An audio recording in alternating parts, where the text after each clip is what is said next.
കഴിഞ്ഞ കുറച്ച് ദിവസങ്ങളായി നമ്മൾ കേട്ടുകൊണ്ടിരുന്നത് യുദ്ധകാഹളമായിരുന്നു. ഇറാന്റെ പവർ പ്ലാന്റ്സ് ഏത് നിമിഷവും അമേരിക്കൻ മിസൈലുകൾ തകർക്കുമെന്ന് ലോകം ഭയപ്പെട്ടിരുന്ന ആ നിർണായക നിമിഷത്തിൽ ഇതാ ഒരു ബിഗ് ബ്രേക്കിംഗ് ന്യൂസ് പുറത്തു വരുന്നു. അമേരിക്കൻ പ്രസിഡന്റ് ഡൊണാൾഡ് ട്രംപ് ഇറാനുമേൽ നടത്താനിരുന്ന സൈനിക നീക്കം താൽക്കാലികമായിട്ട് നിർത്തിവച്ചിരിക്കുന്നു. വെറും 5 ദിവസത്തെ സാവകാശമാണ് ട്രംപ് നൽകിയിരിക്കുന്നത്. ലോകം ഒരു മൂന്നാം ലോക മഹായുദ്ധത്തിലേക്ക് വീഴാൻ പോകുന്നുവെന്ന് കരുതിയിരുന്നിടത്താണ് ഈ ഒരു യു ടേൺ ഉണ്ടായിരിക്കുന്നത്. എന്തുകൊണ്ടാണ് ട്രംപ് പെട്ടെന്ന് മനസ്സ് മാറ്റിയത്? ഈ 5 ദിവസത്തിനുള്ളിൽ എന്തായിരിക്കും സംഭവിക്കുക? ഹോർമൂസ് കടലിടുക്കിലെ എണ്ണക്കപ്പലുകൾക്ക് ഇനി യാത്ര തുടരാനാകുമോ? പശ്ചിമേഷ്യയിലെ ഏറ്റവും പുതിയ രാഷ്ട്രീയ നീക്കങ്ങൾ നമുക്ക് പരിശോധിക്കാം. ആദ്യം തന്നെ നമുക്ക് ഈ ഒരു തീരുമാനത്തിന്റെ വിശദാംശങ്ങളിലേക്ക് വരാം. ട്രംപ് നൽകിയ 48 മണിക്കൂർ ഡെഡ് ലൈൻ ഇന്ന് അവസാനിക്കാനിരിക്കുകയായിരുന്നു.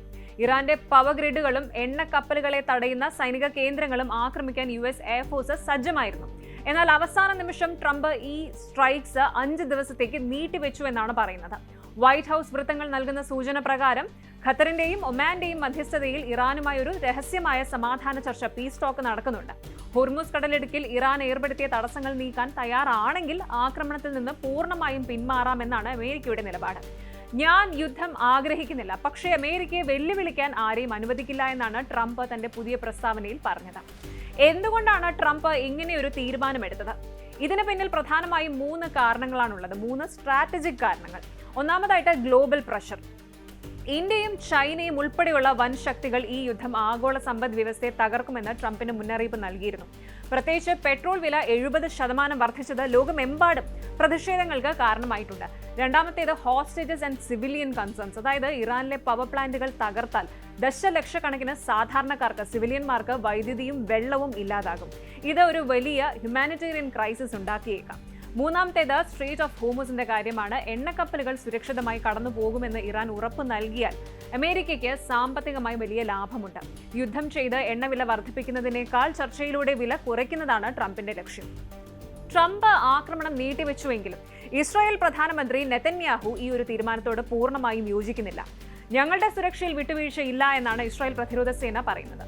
അതുകൊണ്ട് തന്നെ ഈ ഒരു 5 ദിവസം ഇസ്രായേൽ എന്ത് നിലപാട് എടുക്കുമെന്നത് വളരെ നിർണായകമാണ്.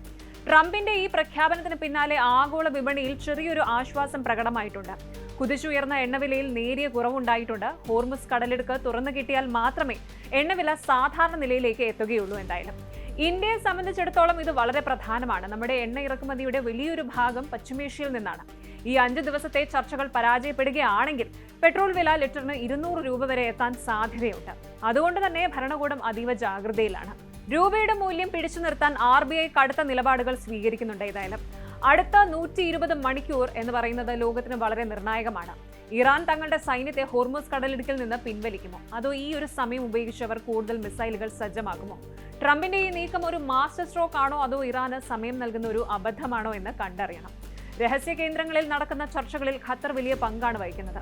സംഭാഷണങ്ങളിലൂടെ പരിഹാരം എന്ന ഇന്ത്യയുടെ നിലപാടിന് ഇപ്പോൾ ആഗോളതലത്തിൽ വലിയ സ്വീകാര്യത ലഭിക്കുന്നുണ്ട്. എങ്കിലും ഈ 5 ദിവസം കഴിയുമ്പോൾ ഇറാൻ വഴങ്ങിയില്ല എങ്കിൽ ട്രംപ് കൂടുതൽ കടുത്ത നിലപാടുകളിലേക്ക് നീങ്ങുമെന്ന് ഉറപ്പാണ്. യുദ്ധത്തിന്റെ വക്കിൽ നിന്ന് ലോകം ഒരു ചെറിയ സാവകാശം നേരിടുകയാണ്. പക്ഷേ ഇത് സമാധാനത്തിലേക്കുള്ള തുടക്കമാണോ, അതോ വലിയൊരു കൊടുങ്കാറ്റിന് മുൻപുള്ള ശാന്തത മാത്രമാണോ? ട്രംപിന്റെ ഈ ഒരു 5 ദിവസത്തെ ഗ്രേസ് പീരിയഡ് എങ്ങനെ അവസാനിക്കുമെന്ന് നമുക്ക് കാത്തിരുന്ന് കാണാം. കൂടുതൽ വാർത്തകൾക്ക് News 18 Keralam YouTube channel subscribe ചെയ്യുക.